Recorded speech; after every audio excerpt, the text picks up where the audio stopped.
Graça e paz, irmãos. Para mim é uma grande alegria estar aqui com os irmãos, mesmo à distância, mas a gente sente assim a presença dos irmãos espiritualmente, para estar trazendo esse estudo da Palavra de Deus, para a gente não ficar muito fora desse contexto no qual nós estamos, em maioria do tempo das nossas vidas, inseridos. E eu gostaria assim de conversar com os irmãos um pouco sobre como que o povo de Deus conseguiu, através do tempo, superar tantas crises que esse povo já enfrentou. E hoje, irmãos, nós também temos que observar que nós somos o povo de Deus no momento. Nós somos o povo de Deus que está sobre a terra. E esse povo tem que começar a assimilar isso dentro do coração, dentro das suas vidas, dentro das suas posturas, que nós somos povo separado, nós somos o povo de Deus escolhido. Nós sabemos que Jesus veio para os judeus, mas através da rejeição deles, nós também fomos feitos filhos de Deus. Todo aquele que aceitou Jesus foi feito filho de Deus, portanto nós somos filhos de Deus. E como é que o povo de Deus tem, através do tempo, reagido aos intempéries que a vida nos coloca? Nesse momento, irmãos, nós estamos vivendo um tempo, que eu não quero falar tanto de pandemia aqui nesse estudo, mas nós estamos vivendo um tempo que ele é completamente diferente de tudo que nós já vimos em cima dessa terra. A humanidade ainda não tem noção do que vai acontecer depois que isso aqui tudo passar. Na verdade, a gente está ouvindo muitas coisas, nós estamos vendo muitas coisas acontecendo, mas ninguém tem consciência do que vai acontecer mais na frente, depois que isso aqui tudo passar. Algumas pessoas têm dito que as pessoas vão melhorar. Eu, particularmente, eu acredito que as pessoas não vão melhorar. Provavelmente elas vão mudar, elas irão mudar alguns hábitos de vida, mas essa questão de melhorar como pessoa, eu creio que isso aí não vai ter tanta influência, essa pandemia não vai ter tanta influência. Voltando para a questão da crise. Essa crise, irmãos, nós estamos vendo aí que ela é uma crise um pouco diferente das coisas que já aconteceram aqui em cima da terra, que as pessoas já tiveram contato. Por exemplo, uma guerra. O povo de Israel, ele é um povo que passou por vários pós-guerras, em torno de uns 14 no mínimo. E cada pós-guerra acaba sendo assim uma oportunidade de fazer as pessoas crescerem, de aproveitar as oportunidades, das pessoas olharem para a vida de uma forma diferente. Então, o pós-guerra, ele, nesse momento aqui, que tem gente falando também que essa crise, ela é quando a gente sair dela, que nós vamos estar quase como um pós-guerra, mas eu queria sublinhar aqui uma situação. Um pós-guerra natural, desse pós-guerra assim, de bombardeios, um pós-guerra natural onde tem destruição, ele é realmente cheio de oportunidades no sentido material, no sentido de trabalho. Ele realmente é, para quem sabe se aproveitar dele depois, uma grande oportunidade até para crescer. Mas infelizmente, irmãos, este pós-guerra que nós vamos viver, infelizmente, quando eu falo em questão das oportunidades, as oportunidades elas não serão tantas como os pós-guerras que há destruição maior em relação às coisas materiais. Quando isso tudo passar, nós vamos estar olhando aqui em torno da gente, as coisas vão estar todas aí. Você vai ver tudo no lugar, só que as coisas não vão mais estarem no lugar. Nós vamos estar vivendo uma situação completamente diferente, nós vamos estar precisando de muita coisa, as quais nós não vamos ter condições de adquirir. Nós vamos ter que nos reinventar em muitas situações. Quando eu coloquei um tema aqui para a gente conversar um pouco sobre reconstruir, inovar, sobre a direção de Deus, eu gostaria que os irmãos olhassem comigo à luz da Bíblia uma crise que o povo de Israel viveu aproximadamente ali 586 anos antes de Jesus vir à Terra, 586, quando o povo retorna, mas aproximadamente 605 antes de Jesus voltar. A questão do cativeiro babilônico. Nós sabemos que se você perguntar para algum judeu antes do nazismo, da questão do nazismo, todo judeu respondia que o pior momento deles foi o cativeiro de Babilônia. Mas esse cativeiro, ele foi conduzido por Deus de uma forma assim, como eu posso falar isso? De uma forma assim, bem ajustada, vou falar a palavra ajustada. Deus queria tratar algumas situações com o povo e ele foi trabalhando gradativamente. Os irmãos sabem que esse cativeiro ele foi previsto bem antes pelo profeta. O profeta avisou que o povo de Israel iria passar por um cativeiro em Babilônia, que iria ficar afastado. Enfim, vamos entrar no texto aqui que se encontra em Esdras, capítulo 5. Então se levantaram Zorobabel, filho de Saltiel, e Jesua, filho de Josadaque, e começaram a edificar a casa de Deus, que está em Jerusalém, e com eles os profetas de Deus que os ajudavam. Nesse momento aqui, o povo estava vivendo um desânimo absurdo. O povo já estava lá recolhido pelo exílio, estava lá vivendo uma situação completamente diferente da vida que eles viviam cá em Judá, e Deus começa a levantar o povo, a preparar o povo para trazer de volta para Israel. Então, nesse momento aqui, Zorobabel é o homem que Deus escolhe para conduzir aquela primeira levada de povo para chegar até Jerusalém, para dar início à construção do templo, que seria a reconstrução do segundo templo. O que é que ocorre? Ele inicia preparando os altares, vai organizando o povo para fazer os altares, e isso traz um renovo muito grande para o povo. O povo que já vinha completamente já desfalecendo, um povo que tinha abandonado Deus lá atrás em um determinado momento, agora esse povo é preparado para voltar a ter esse encontro novamente com Deus. Em seguida, irmãos, Deus manda Esdras, o sacerdote.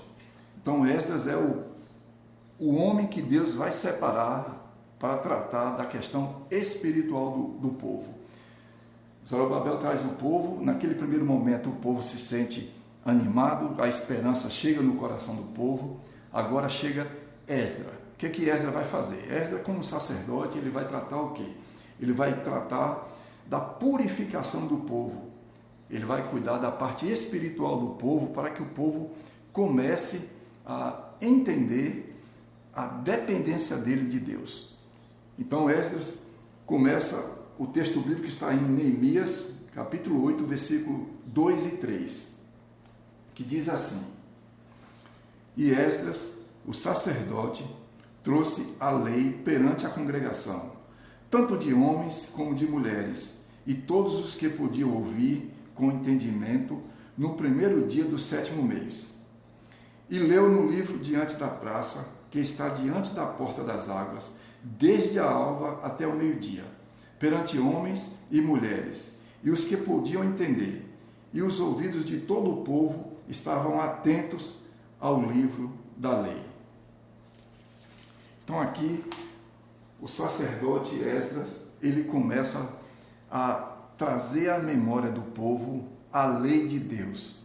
Tem muita gente que veio nessa levada de judeu, nessa segunda levada com Esdras, que não conheciam os princípios, a tradição judaica, não conhecia a Torá.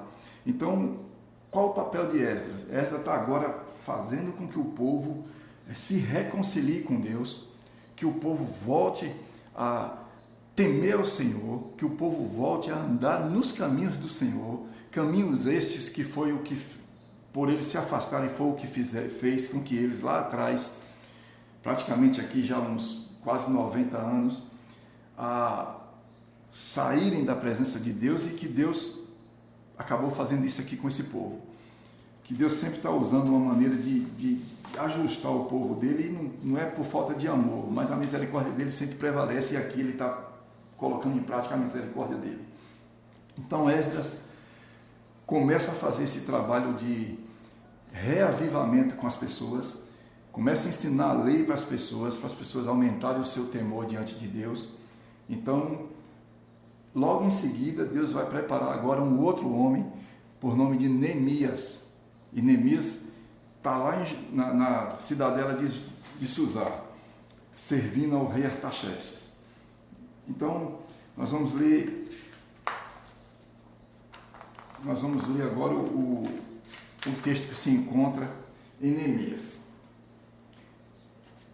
Está em Neemias 2, 17. Então lhes disse: bem vedes vós a miséria em que estamos, que Jerusalém está assolada, que as suas portas têm sido queimadas a fogo. Vinde, pois, e reedifiquemos o muro de Jerusalém, e não sejamos mais um opróbrio. A princípio, irmãos, o muro fazia parte de todo império que não era cercado. Ele estava exposto ao inimigo, enfim, ele era um território que não demarcava que tinha dono, que qualquer pessoa podia chegar e entrar. Então a preocupação de Neemias, quando ele chega, ele está lá na terra dele, lá trabalhando lá, ele foi nascido lá, ele não conhecia Judá, então ele vem, ele se comove com aquele relato de Hanani, ele se comove e fala: não, eu vou ter que fazer alguma coisa. Então ele se apresenta ao rei, pede cartas, e o rei dá a condição de Neemias caminhar e vir até Israel. Então, quando Neemias chega para começar a fazer aquilo que ele veio fazer, Neemias, você vai atentar lá no livro de Neemias começa a dar uma verificada em toda a região, ele observa tudo, ele faz, normalmente ele costuma fazer isso à noite, a Bíblia nos relata isso, para ter uma visão panorâmica de como ele vai agir. E Neemias, ele demonstra que ele é um camarada, uma pessoa preparada. Ele observa a condição do povo, ele observa os moturos que a cidade se encontra, e ele começa a planejar a maneira que ele vai construir esse muro. Então, ele começa a planejar como? Ele demonstra ser um grande estrategista, porque Neemias, ele não esquece que ele está sendo também atacado, a qualquer momento ele pode ser atacado, então ele coloca as pessoas para trabalharem todas resguardadas, uma protegendo a outra. Ele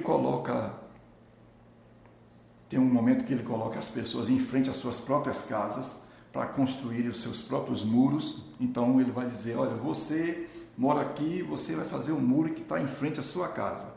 E a Bíblia também narra que as pessoas trabalhavam com a mão na ferramenta e a outra na espada. Por quê? Porque eles tinham um temor muito grande que quando aquele muro começasse a tomar forma, o inimigo se virasse mais uma vez para Israel e viesse para atacá-los. Mas Deus permitiu, irmãos, que esse muro fosse feito. Deus permitiu que esse muro fosse concretizado. E esse muro termina em 52 dias, aproximadamente, isso aí a Bíblia relata isto, e o povo já está sendo tratado espiritualmente. O povo agora está vendo a cidade tomar aspectos de cidade, e o povo começa a agradecer a Deus de uma forma tremenda, que tem alguns textos que relatam que eles ficaram tão felizes que o choro deles se ouviam de longe, e o povo chorou muito, o povo ficou muito alegre, principalmente quando o sacerdote para ler a palavra de Deus, que ele abre o texto sagrado para poder o povo se renovar com a palavra de Deus. Mas quando eu coloco no meu tema aqui, reconstruir, inovar, sob a direção de Deus, eu trouxe essa primeira crise aqui, que eu fiz questão de trazer, falando da saída do povo para o cativeiro, em seguida o povo sendo trazido de volta através de Zorobabel, depois Esdras entra tratando o povo espiritualmente, em seguida Neemias constrói os muros e o povo Jerusalém volta a ser uma cidade pronta para andar normalmente como qualquer outra cidade. Mas o que tem a ver quando eu digo que nós, como povo de Deus, nós precisamos assumir o nosso papel, o nosso lugar de povo separado, de povo de Deus? Eu não estou querendo dizer, irmãos, que as coisas não vão nos acontecer, que a doença pode não nos atingir, não é isso de forma alguma. Mas o que eu quero dizer é que Deus sempre vai estar cuidando do povo dele. Deus não deixa o povo dele de qualquer jeito. As coisas acontecem com o povo de Deus normalmente por consequência daquilo que o próprio povo faz, que o próprio povo busca. Mas Deus está sempre com os braços abertos, Deus está sempre pronto para derramar sobre nossas vidas a misericórdia dele.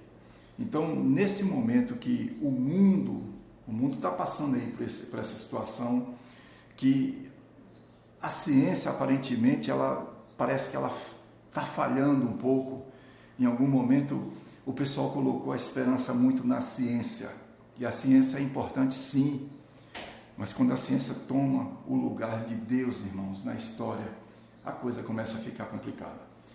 Deus é Deus, ciência é ciência, e Deus dá inteligência para o homem, Deus capacita o homem justamente para ele andar criando as coisas, inovando e fazendo tudo aquilo que seja bom para o próprio homem, como faz coisas boas e ao mesmo tempo faz coisas ruins.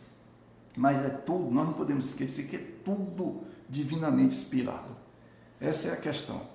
Então tem pessoas, irmãos, que estão desesperadas, tem pessoas que estão com medo de morrer, tem pessoas que não sabem como vai reagir diante de tantas situações difíceis que demonstram que vai acontecer.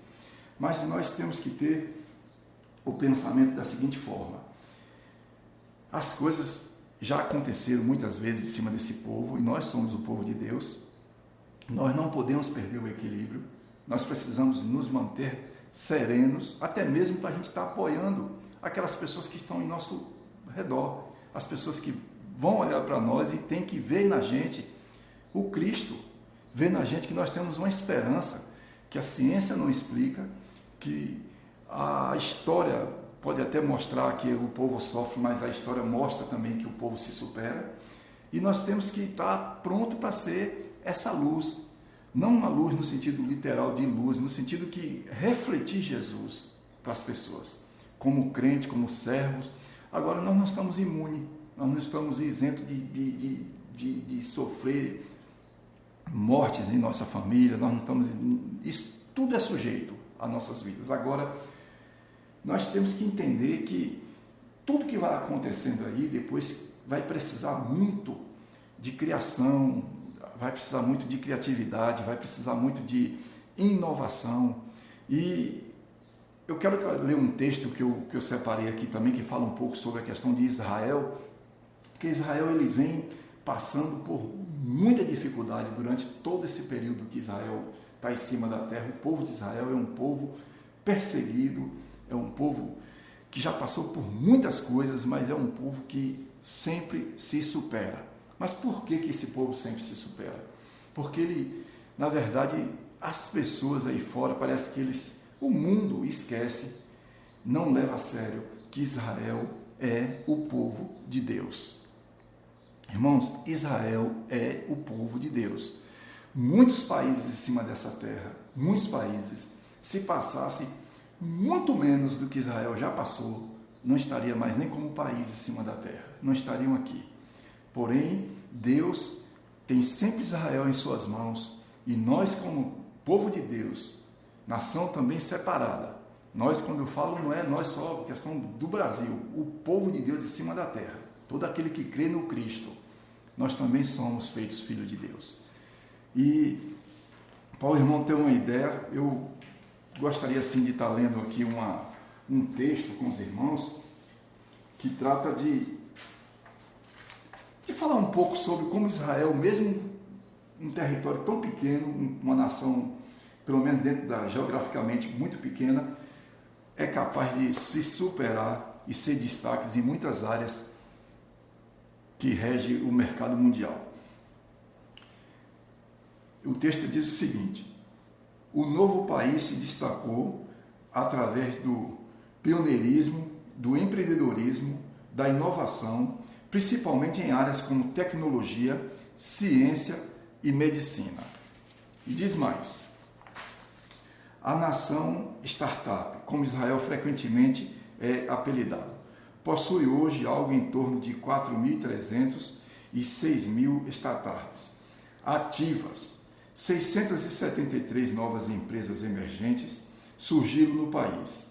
Como resultado, o comércio de itens de última geração e informática compõe grande parte da economia do país.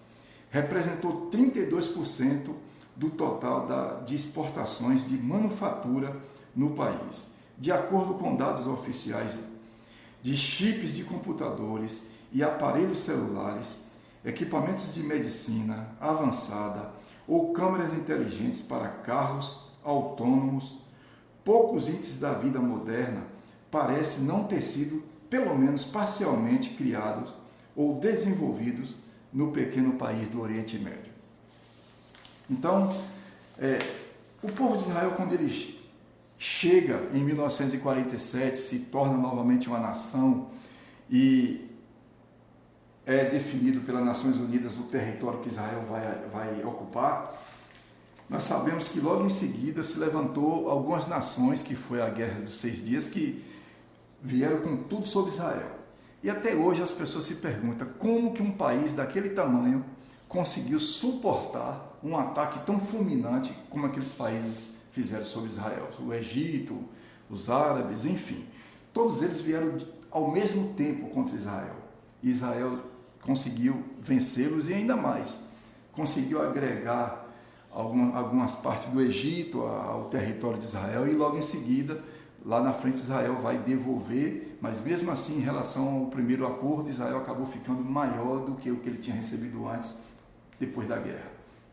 Então, irmãos, a ideia desse estudo seria como nós podemos inovar, porque depois que isso aqui passar, dessa situação que nós estamos vivendo, nós não vamos ser pessoas diferentes, nós vamos ser os mesmos. Etevaldo, os irmãos, vai ser os mesmos irmãos, as nossas maneiras de enxergar a vida, talvez elas mudem ou não, mas a maneira de trabalhar, a maneira de comercializar, muita coisa vai mudar.